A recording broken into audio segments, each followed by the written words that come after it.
Patuloy ang hakbang ng DPWH para maayos ang nasirang dike sa barangay Matina Crossing sa Davao City. Yan ang ulat ni Janessa Felix ng PTV, Davao. Ikinababahala ng mga residente sa Purok 1 Gravahan, Barangay Matina Crossing, Davao City ang pagkasira ng dike sa kanilang lugar na bahagi ng flood control project ng gobyerno. Kwento ng mga residente, madalas nang bahain ang kanilang lugar bago pa man itayo ang nasabing infrastruktura. Labis ang kanilang pasasalamat ng malagyan ito ng dike noong 2023 pero isang taon pa lamang ay nasira na ang bahagi nito. Reklamo ni Virginette, malaking abala para sa kanya tuwing tag-ulan, lalo't bumabaha. Lumulutang-lutang na lang ang kanilang mga gamit. At dahil wala rin silang malipatan, tinitiis na lamang nila ang kanilang kalagayan. Lisod jud kayo kay among kandos-kanduson ang tubig para ilabay na po diha kay undiri dili man ubas diri kay huot naman kayo nya mga gamit na manglutaw mabasa jud. Nababahala sa kaligtasan ng kanyang mga nasasakupan ang purok leader sa tuwing bumabaha. Matapos kasing masira ang dike, gumuho rin ang kalsada sa lugar. Kaya't napilitan silang gumawa ng pansamantalang tulay upang may madaanan. Sila ma'am is ma-actionan na.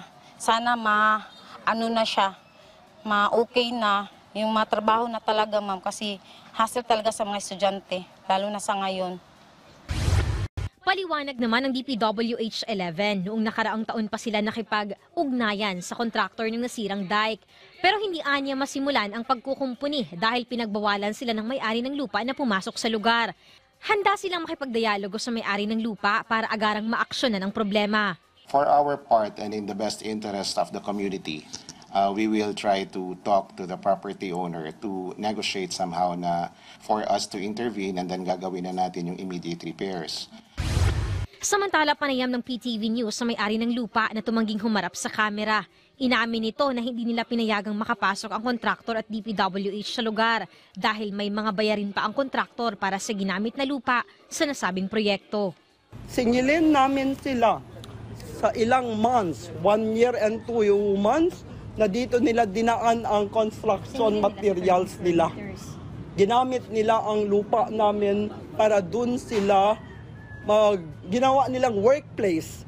So ang nangyari, singilin namin sila. Ayon naman sa DPWH 11, maghahanap sila ng alternatibong paraan para maresolba at matapos ang isyu. Giit ng ahensya, matagal ng isyu ng scarring sa lupang nasa nasabing area, kaya't sinikap nilang magkaroon ng dike sa lugar. Tiniyak nito na magkakaroon ng agarang solusyon ang problema sa pagbaha. Janessa Felix para sa Pambansang TV sa Bagong Pilipinas.